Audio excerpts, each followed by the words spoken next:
नमस्कार दोस्तों, स्वागत है आपका यूके पॉलिसी गाइड में। तो दोस्तों, जैसे कि आपको पता है कि आज पटवारी और लेखपाल का पेपर हुआ था। 2023 का ये पहला पेपर है। तो आज हम यहाँ पे इस पेपर को डिस्कस करते हैं। पेपर का लेवल मेरे अकॉर्डिंग इजी टू मॉडरेट था। ठीक है, तो एक एक करके क्वेश्चन देखते हैं। यहाँ पे मैं आपको उनके आंसर बताता जाऊँगा सिर्फ, क्योंकि अगर एक्सप्लेन करूँगा तो फिर लंबा हो जाएगा, इसलिए सिर्फ आंसर बताऊँगा। तो पहला क्वेश्चन था कि वागीश संधि क्या है। तो दोस्तों, वागीश संधि होगी वाक धन ईश की संधि होगी। दूसरा क्वेश्चन है कि अंग अंग खिलना। तो अंग अंग खिलने मुहावरे का अर्थ है प्रसन्न होना। ठीक है। क्वेश्चन नंबर 3 है कि पर उपदेश शुक्ल बहु तेरे लोकोक्ति का सही अर्थ क्या है। तो इसका अर्थ हो जाएगा दूसरों को सीख देना सरल है। चौथा क्वेश्चन है जिस सर्वनाम के वक्ता के पास या दूर की किसी वस्तु के निश्चय का बोध होता है उस सर्वनाम को क्या कहते हैं। तो उसे बोलते हैं निश्चयवाचक सर्वनाम। अगला है कि जिस शब्द से किसी एक व्यक्ति या वस्तु का बोध होता है कौन सी संज्ञा कहा जाता है उसे। इसे कहते हैं व्यक्तिवाचक संज्ञा। क्वेश्चन नंबर 6 है सूर्योदय हुआ और कुआसा जाता रहा किस प्रकार का वाक्य है। देखो बीच में और आ गया तो ये हो जाएगा संयुक्त वाक्य।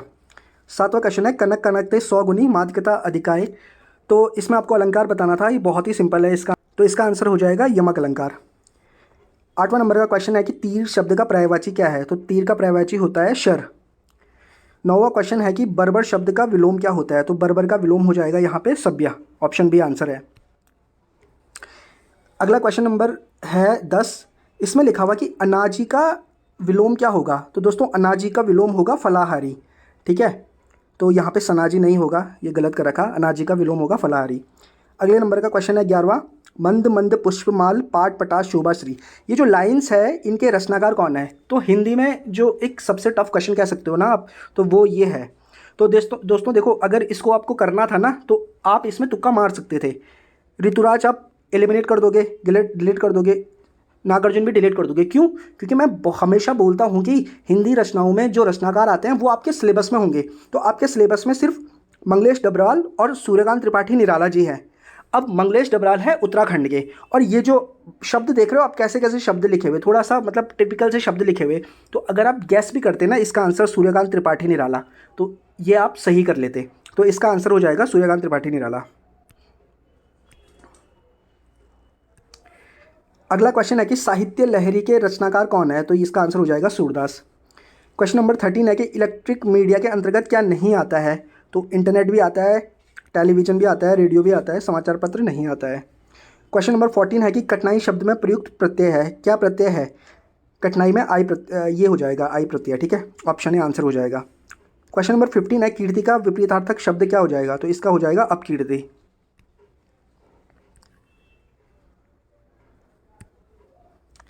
क्वेश्चन नंबर 16 है कि महर्षि का संधि विच्छेद क्या होगा। तो इसका हो जाएगा महाधन ऋषि।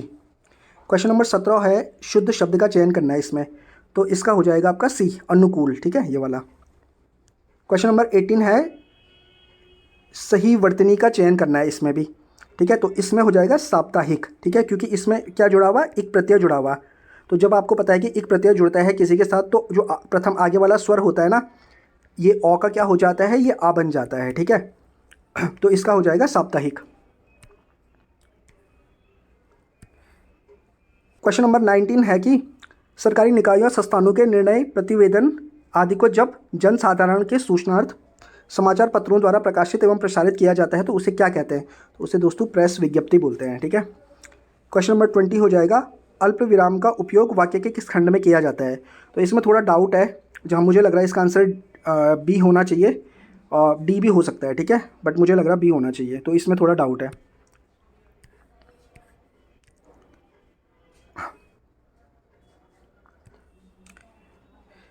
क्वेश्चन नंबर 21 है, ये रीजनिंग का क्वेश्चन है। ठीक है, तो इसका आंसर हो जाएगा डी 5 किलोमीटर। इसमें ये वाला होता, पाइथागोरस प्रमेय पढ़ी थी ना आपने कि लंब का वर्ण बराबर, तो इसमें ये कर्ण का वर्ण निकालना था। तो ये जो आ रहा था उसका स्क्वायर हो जाएगा, इसका भी स्क्वायर करना था, और ये निकालना था, वो ये वाली लाइन आ जाएगी। क्वेश्चन नंबर 22 का आंसर हो जाएगा इसमें 92 आ जाएगा इसमें। ठीक है, यहाँ पे क्वेश्चन मार्क जो है, इसमें क्या लॉजिक लग रहा था। देखो इसमें लॉजिक जो लग रहा था वो ये लग रहा था कि इसका जो है हमें स्क्वायर करना था। ठीक है, और उसके बाद इसके स्क्वायर में हमको ना ये वाली संख्या ऐड करनी थी। तो कौन सी संख्या आ रही थी? बीच वाली आ रही थी। तो जैसे देखो 5 का स्क्वायर क्या हो जाएगा? तो 5 का स्क्वायर हो जाएगा 25, और उसमें हम 3 को जब ऐड करेंगे, 25 और 3 कितना हो रहा है? ये हो जाएगा आपका 28। तो वैसे यहाँ पे भी होना था कि 9 का स्क्वायर होना था प्लस क्या होना था? 11 होना था, यानी कि 9 में 81 हो जाएगा, और 81 और 11 कितना हो जाएगा? 92 हो जाएगा। ठीक है, तो इसका आंसर ये बी वाला था। क्वेश्चन नंबर 23 है, इसका आंसर बी हो जाएगा, 0 आएगा आंसर। ठीक है, 24वें नंबर का क्वेश्चन है कि छत छत्रप के सिक्कों में सोने चांदी का अनुपात क्या था? तो इसका आंसर था 1:35। ये अपर पीसीएस में क्वेश्चन आ रखा है, ये क्वेश्चन रिपीट हो रखा है, अपर पीसीएस का क्वेश्चन यहाँ रिपीट हुआ है ये। क्वेश्चन नंबर 15 है 20 क्वेश्चन नंबर 25 है कि जहांगीर का एक दरबारी चित्रकार था, इसका नाम था उस्ताद मंसूर। तो ये किस प्रकार की चित्रकारी के लिए प्रसिद्ध था? तो ये पशु पक्षी फूल वगैरह इन सब की चित्रकारी के लिए प्रसिद्ध था। क्वेश्चन नंबर 36 है कि हैदराबाद को किस दिन मतलब पुलिस कार्रवाई के द्वारा भारत में विलय किया गया था? तो ये डेट थी 17 सितंबर 1948 को हैदराबाद पे पुलिस कार्रवाई की गई थी। क्वेश्चन नंबर 27 है कि फ्रांस की क्रांति से पूर्व चर्च का सबसे बड़ा आलोचक कौन था? तो दोस्तों चर्च का जो सबसे बड़ा आलोचक था वो था वाल्टेयर। क्वेश्चन नंबर 28 है कि लूनी नदी किस में गिरती है? तो ये गिरती है मन्नार की खाड़ी में।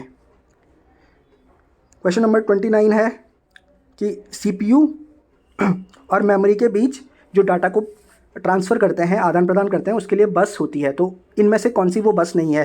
तो ये थी अनियंत्रित बस। क्वेश्चन नंबर 30 है, ये रीजनिंग का क्वेश्चन है, इसका आंसर डी हो जाएगा। तो इसमें कुछ नहीं करना था। देखो इसमें ये है कि आपको ए का आपको कोड दे रखा है, ए का कोड वी है। ठीक है, आपको क्रेन का निकालना था, तो आपको ए का कोड तो मिल ही गया। फिर इसमें आपको एक जो दूसरा कोड पता था वो आर का भी पता था, आर का कोड एम है, तो आपको आर का भी एम पता चल गया। तो एम वी सिर्फ इसी में है और किसी में नहीं है बीच में, तो ये आंसर हो जाएगा इसका। 31 जो है इसका आंसर 25 हो जाएगा। ठीक है, तो टोटल यहाँ पे कर रखा है सॉल्व। टोटल 25 पद हैं जो ये श्रेणी है इसमें।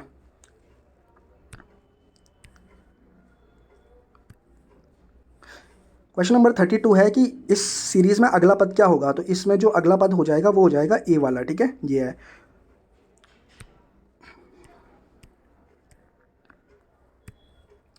क्वेश्चन नंबर 33 है, निम्नलिखित में कौन सा भारतीय संविधान की विशेषता नहीं है? तो गणतंत्रीय शासन प्रणाली है, बिल्कुल है। एकल व एकीकृत न्यायालय है, बिल्कुल है। मौलिक कर्तव्य भी है, क्या नहीं है? एकात्मक शासन नहीं है। 34 है, निम्नलिखित में कौन सा मौलिक अधिकार नहीं है? तो क्या है? संपत्ति का अधिकार मौलिक अधिकार नहीं है, ये कानूनी अधिकार है। क्वेश्चन नंबर 35 है, मौलिक अधिकारों के विषय में निम्नलिखित में से क्या सही नहीं है? ठीक है, तो ए है सामाजिक आर्थिक न्याय, नहीं, ये आपका नीति निदेशक तत्व के अंतर आ जाएगा। ठीक है, तो ऑप्शन ए हो जाएगा। बल्कि वैसे प्रतिबंध भी इस पर ये वाला है ही, बी वाला भी है व्यक्तिगत स्वतंत्रता पर बल, डी वाला भी है सर्वोच्च न्यायालय द्वारा सुरक्षा। तो क्या हो जाएगा? ए नहीं है आंसर। सामाजिक आर्थिक जो न्याय होता है वो नीति निदेशक तत्वों के द्वारा प्रदान किया जाता है, और जो मौलिक अधिकार हैं उनके द्वारा राजनीतिक न्याय प्रदान किया जाता है।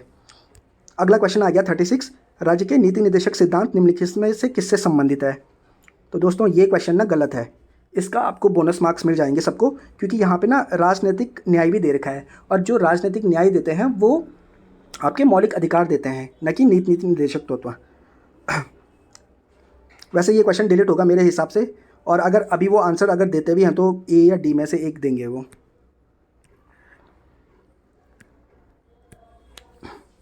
क्वेश्चन नंबर 37 है, निम्न में से भारतीय संविधान का कौन सा अनुच्छेद समान आचार संहिता से संबंधित है? तो ये हो जाएगा अनुच्छेद 44। ये क्वेश्चन बहुत बार रिपीट हो रखा है। 38वां क्वेश्चन है कि भारत में राज्यों की विधान परिषद के सदस्यों की न्यूनतम संख्या क्या है? तो ये जो न्यूनतम संख्या होती है ये होती है आपकी 40। क्वेश्चन नंबर 39 है, बंदी प्रत्यक्षीकरण किसके द्वारा जारी किया जाता है? तो ये सुप्रीम कोर्ट और हाई कोर्ट के द्वारा, दोनों के द्वारा जारी किया जाता है। क्वेश्चन नंबर 40 है, संघ लोक सेवा आयोग के सदस्यों की सेवा शर्तें तय करने का अधिकार किसके पास है? तो ये राष्ट्रपति के पास हो जाएगा। क्वेश्चन नंबर 41 है, राज्य पुनर्गठन आयोग ने अपनी रिपोर्ट कब प्रस्तुत की थी? तो क्या बोल रहा है ये? रिपोर्ट प्रस्तुत की थी। गठन हुआ था राज्य पुनर्गठन आयोग का, ये हुआ था 1953 में। ठीक है, लेकिन इसने रिपोर्ट करी थी सबमिट 1955 में। अब एक्चुअली इसका आंसर वैसे डी होना चाहिए, लेकिन ये सितंबर का महीना नहीं था, उसने 30 दिसंबर को करी थी। ठीक है, तो अगर इस क्वेश्चन पे कोई प्रत्यावेदन मारेगा ना तो ये क्वेश्चन भी डिलीट होके इसके मार्क्स भी सबको मिल जाएंगे।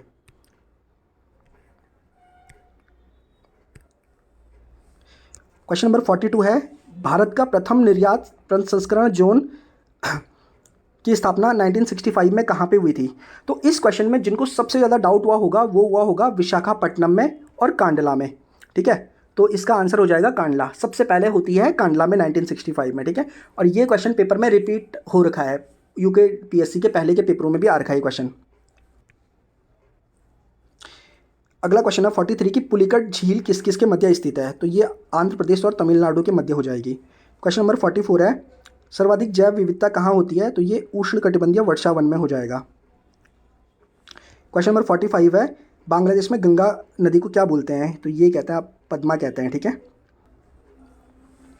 क्वेश्चन नंबर 46 है, बी आर अम्बेडकर के अनुसार किस अनुच्छेद को भारतीय संविधान की आत्मा कहते हैं? तो ये अनुच्छेद 32 को बोलते हैं।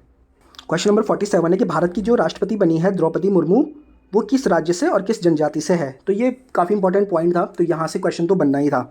तो उड़ीसा की रहने वाली है द्रौपदी मुर्मू, और ये जो जनजाति जिससे ये बिलोंग करती है वो है संथाल। ठीक है, तो ये संथाल जनजाति से है। क्वेश्चन नंबर 48 है, सार्क है, तो सार्क ये बोला गया है कि सार्क किस राजनेता की मस्तिष्क की उपज थी, यानी कि किस राजनेता ने सार्क बनाने का सुझाव दिया था? तो इसका आंसर हो जाएगा बी। क्वेश्चन नंबर 49 है, निम्नलिखित में से किस स्थिति को संयुक्त राष्ट्र महासभा ने मानव अधिकार आयोग स्थापित करने का प्रस्ताव पारित किया? तो ये बहुत टफ क्वेश्चन था, जिसको एग्जैक्ट आता होगा उसी ने किया होगा ये। और इसका आंसर नहीं 10 तो नहीं है, 10 मार्च नहीं है इसका 15 मार्च 2006 है इसका आंसर। क्वेश्चन नंबर 50 है, निम्न में से एक विश्व जैव विविधता का हॉटस्पॉट है? तो ये हो जाएगा आपका पश्चिमी घाट। क्वेश्चन नंबर 51 है, कौन सा सूक्ष्मजीव बीटी कपास के उत्पादन में संबंधित है? तो इसका आंसर बैक्टीरिया होना चाहिए। क्वेश्चन नंबर 52 है, पादप जगत का सबसे बड़ा फूल कौन सा है? तो ये रेफ्लेसिया है। हालांकि पटवारी के सिलेबस में साइंस थी नहीं, लेकिन फिर भी यूकेपीएससी साइंस के दो तीन क्वेश्चन दे ही रहा है। क्वेश्चन नंबर 53 है, जब जैव मंडल मानव वर्चस्व वाले वातावरण में बदल जाता है तो इसे क्या कहते हैं? इस क्वेश्चन को अगर आपको नहीं भी आता है तभी भी आप इसको सही कर सकते हो। कैसे? आपने वायुमंडल की जो पढ़ते पढ़ी होगी ना, तो बाह्यमंडल तो उसमें है, तो बाह्यमंडल हमने बाह्यमंडल के बारे में कभी कुछ ऐसा पढ़ा ही नहीं है कि मानव का वर्चस्व वगैरह, ये तो कुछ पढ़ा नहीं, तो ये भी नहीं होगा। मीजोस्फीयर भी उसमें है, ये भी नहीं होगा। क्षोभ मंडल भी है, ये भी नहीं होगा। तो ये है नो स्फीयर, तो इसका आंसर हो जाएगा ए।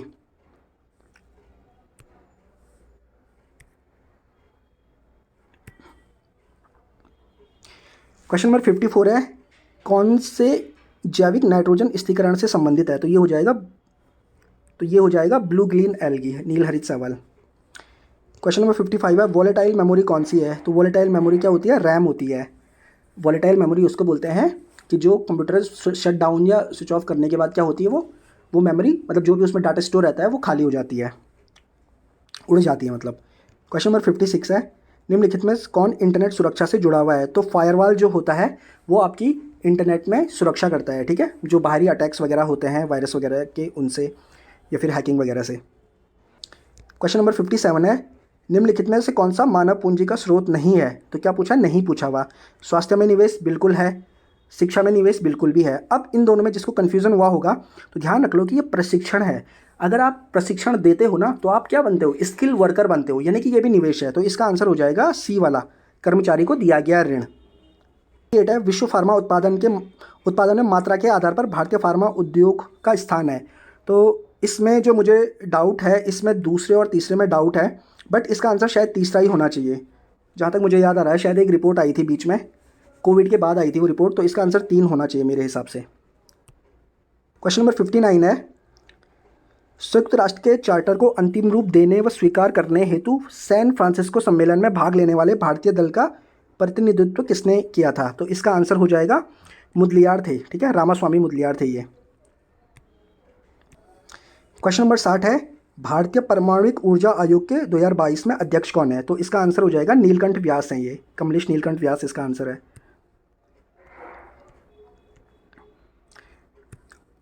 अब उत्तराखंड के बारे में आ जाता, और उत्तराखंड बहुत ही ईजी पूछी थी, कुछ कुछ क्वेश्चन को छोड़ के काफ़ी ईजी उत्तराखंड पूछी गई थी। तो 61 है, नंदा देवी राजरात मेला कहाँ होता है? चमोली में होता है। 62 है, प्रथम बार उत्तराखंड से खेल रत्न पुरस्कार किसको दिया गया? यह है जसपाल राणा। क्वेश्चन नंबर 63 है, उत्तराखंड के प्रथम राज्यपाल कौन है? तो ये हो जाएगा सुरजीत सिंह बरनाला। क्वेश्चन नंबर 64 है, भागीरथी नदी पर टीरी बांध निर्माण के विरोध में गंगा सागर से गंगोत्री तक साइकिल रैली का नेतृत्व किसने किया था? तो इसका आंसर मेरे हिसाब से सुंदरलाल बहुगुणा होना चाहिए। क्वेश्चन नंबर 65 है, उत्तराखंड में निम्न में से किस जनपद में सर्वाधिक एसटी जनसंख्या रहती है? तो ये सबको पता होगा कि उधम सिंह नगर होगा इसका आंसर। क्वेश्चन नंबर 66 है, 2021 के विश्व के सर्वश्रेष्ठ रखरखाव वाले राष्ट्रीय उद्यानों में कार्बेट राष्ट्रीय उद्यान का स्थान कौन सा था? तो इसका आंसर शायद दूसरा होगा या फिर चौथा होगा, वैसे दूसरा, क्योंकि करंट का क्वेश्चन है तो शायद दूसरा है इसका आंसर। क्वेश्चन नंबर 67 है, बचेंद्री पाल को पद्म पुरस्कार कब मिला? तो ये मिला उनको 1984 में, ठीक है, जिस साल उन्होंने क्या किया, एवरेस्ट पे फतह किया, तो उसी साल मिला। क्वेश्चन नंबर 68 है, उत्तराखंड में तीलो रोतली पुरस्कार किस क्षेत्र में दिया जाता है? तो ये अलग अलग क्षेत्रों में उल्लेखनीय कार्य करने के लिए दिया जाता है। क्वेश्चन नंबर 69 है, निम्नलिखित में से उत्तराखंड की प्रथम महिला पुलिस निदेशक कौन है? तो ये कंचन चौधरी भट्टाचार्य हो जाएंगी। क्वेश्चन नंबर 70 है, भारत में लिंग अनुपात 2018 के अनुसार उत्तराखंड का क्रम क्या था? ये 2011 का सेंसस वाला नहीं पूछ रहा है, जनगणना 2011 का नहीं पूछ रहा है, ये पूछ रहा है क्या 2018 में। तो इसका आंसर मेरे हिसाब से 13 होना चाहिए, ठीक है, बाकी आंसर क्या आएगी उसमें एग्जैक्ट पता चल जाएगा, 13 या 40 नंबर का कुछ ऐसी था। क्वेश्चन नंबर 71 है, प्रसिद्ध गर्जिया देवी मंदिर कहाँ स्थित है? तो कहाँ स्थित नहीं है पूछा, किस नदी के तट पर है ये पूछा है, तो ये है कोसी नदी के तट पर। अब इसको वैसे भी ना एलिमिनेट कर देते, क्यों, पिंडारी तो होगी नहीं, क्योंकि पिंडारी नदी चमोली में बहती है, जिसको ये पता होता ना कि गर्जिया देवी मंदिर कुमाऊं में है वो इसको सही कर देता। टोन्स उत्तरकाशी में बहती है, नयार नदी आपकी पौड़ी में बहती है, तो आंसर एक ही बचता है फिर बी वाला। क्वेश्चन नंबर 72 है, कुमाऊं का इतिहास किसने लिखी? तो बहुत सिंपल सी क्वेश्चन है ये, बद्रीदत्त पांडे इसका आंसर हो जाएगा। क्वेश्चन नंबर 73 है, नंदा देवी राष्ट्रीय उद्यान कब बना? तो ये 1982 में बना था। क्वेश्चन नंबर 74 है, गढ़वाल का बारदोली किसे कहते हैं? तो ये गुजड़ू को कहते हैं, पुलिस के पेपर में भी आया था, ठीक है, पुलिस कांस्टेबल में, और क्वेश्चन रिपीट हो गया है, तो इसलिए पुराने पेपरों को ना एक बार देखा करो, अगर कोई क्वेश्चन आपके वहाँ गलत हुए हो तो हो सकता है कि वो आगे आने वाले पेपरों में भी रिपीट हो जाए। क्वेश्चन 75 है, किस चंद शासक ने पट्टी नामक प्रशासनिक इकाई की स्थापना की? इस क्वेश्चन में मुझे डाउट है, तो डाउट क्या मतलब, ये क्वेश्चन का आंसर क्या आएगी, देखते हैं उन्होंने क्या दे रखा है।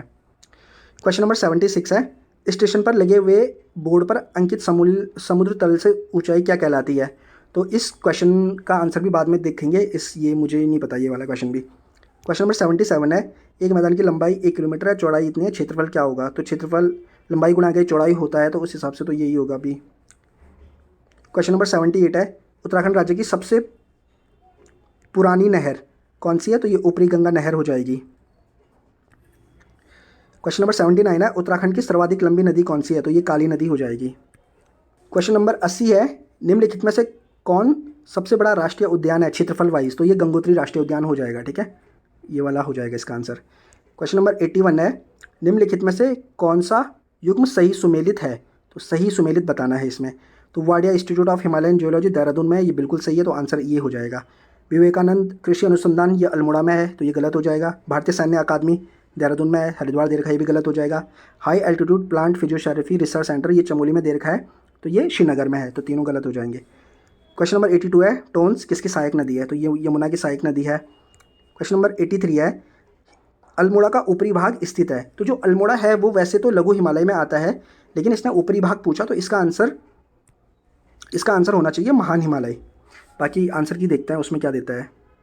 क्वेश्चन नंबर 84 है, मनेरी भाली परियोजना किस जनपद में स्थित है? तो आपका मनेरी भाली परियोजना ये हो जाएगी आपकी उत्तरकाशी में। क्वेश्चन नंबर 85 है, 2011 की जनगणना के अनुसार उत्तराखंड की जनजाति की जनसंख्या सर्वाधिक है, कौन सी जनजाति की है? तो यह है थारू जनजाति। क्वेश्चन नंबर 86 है, गोबासा ताम्रपत्र किससे संबंधित है? तो जो गोबासा ताम्रपत्र है उसका आंसर ज्ञानचंद होना चाहिए। क्वेश्चन 87 है, बद्रेणिका खंड किस पुराण का अंश है? तो ये भी नहीं पता मुझे, ठीक है, इसका आंसर भी आंसर की में देख लेंगे। क्वेश्चन नंबर 88 है, ब्रिटिश शासन के दौरान कुमाऊं की भूमि को क्या कहते हैं? तो ये कुमाऊं की भूमि को ये जोत हो जाएगा। क्यों? क्षेत्र तो बोलते नहीं थे, भूमि भी बोलते नहीं थे। अब जो थात बोलते थे, ठीक है, थात बोलते थे चंद्रवंश और पंवार वंश के टाइम पे। तो जिसकी वो भूमि होती थी मालिक, उसको थातवान बोलते थे, थात भूमि को बोलते थे। लेकिन ये क्या पूछ रहा है, लेकिन ये पूछ रहा है किसके दौरान? ब्रिटिश शासन के दौरान। तो इसका आंसर डी होना चाहिए। क्वेश्चन नंबर 89 है, 1790 में कुमाऊं पर विजय के पश्चात गोरखाओं ने वहां का सूबा किसे नियुक्त किया था? तो जो पहला सूबा था वो जोगामल शाह था। ठीक है। क्वेश्चन नंबर 90 है, वर्ष 2020-21 के आधार पर उत्तराखंड सरकार को निम्न में से किस मद में अधिकतम राजस्व प्राप्त हुआ है? तो ये हो जाएगा भारत सरकार से राजस्व अनुदान में सबसे ज़्यादा मिला है इनको राजस्व। क्वेश्चन नंबर 91 है, उत्तराखंड सरकार के वात्सल्य योजना के अंतर्गत कितनी की धनराशि दी जाती है? तो ये 3000 रुपये दिया जाता है पर मंथ। क्वेश्चन नंबर 92 है, वर्ष 2011 की जनगणना के अनुसार उत्तराखंड का शिशु लिंगानुपात कितना है? तो ये 890 है। क्वेश्चन नंबर 93 है, पलायन की समस्याओं के निराकरण हेतु उत्तराखंड सरकार द्वारा पूर्व में गठित आयोग का संशोधित क्या नाम रखा गया है? तो पहले तो पलायन आयोग था, तो इसका नाम चेंज करके जो किया गया है वो पलायन निवारण आयोग है। तो पलायन निवारण आयोग सिर्फ एक ही में है, तो इसका आंसर हो जाएगा बी वाला। क्वेश्चन नंबर 94 है कि ग्राम्या एक के उद्देश्यों से संबंधित नहीं है, तो इसका आंसर जो होना चाहिए वो डी होना चाहिए। अगला क्वेश्चन है, तीरथ सिंह रावत उत्तराखंड के मुख्यमंत्री कितने दिनों तक रहे? तो इसका आंसर इन चारों ऑप्शन के हिसाब से 116 होना चाहिए। कहीं कहीं आपको इसका आंसर 114 भी मिलेगा, कहीं 115 भी मिलेगा। ठीक है। क्वेश्चन नंबर 96 है, 7 जनवरी 2021 को उत्तराखंड के मुख्य न्यायाधीश की शपथ दिलाई गई। तो ये थे चौहान जी। ठीक है। तो RS जो चौहान थे वो थे 2021 में उत्तराखंड के मुख्य न्यायाधीश। क्वेश्चन नंबर 97 है, पंचायती राज पर अशोक मेहता समिति का गठन कब हुआ था? तो ये गठन पूछा, तो गठन हुआ था 1977 में। और अगर ये बोलता ना कि रिपोर्ट कब सौंपी थी, तो तब रिपोर्ट 1978 आता। तो गठन जो हुआ था वो 1977। इस क्वेश्चन का आंसर ये हो जाएगा। क्वेश्चन नंबर 98 है, निम्नलिखित में से किस राज्य ने भारत में सबसे पहले पंचायती राज को लागू किया था? तो बहुत सिंपल सा क्वेश्चन है, राजस्थान हो जाएगा सबसे पहले। और अगर दूसरे नंबर का पूछेगा तो तब इसका आंसर आंध्र प्रदेश होगा। अगर दूसरे नंबर का आएगा तो सबसे पहले कौन था? ये राजस्थान था। क्वेश्चन नंबर 99 है, पंचायती राज दिवस कब मनाया जाता है? तो ये 24 अप्रैल को मनाया जाता है। और क्वेश्चन नंबर 100 है, वर्तमान में उत्तराखंड में नगर निगमों की कुल संख्या कितनी है? तो ये 9 नगर निगम है, 9। तो दोस्तों ये था आज का पेपर का सोल्यूशन। कुछ क्वेश्चन हैं जिनके आंसर मुझे पता नहीं चल पाए हैं।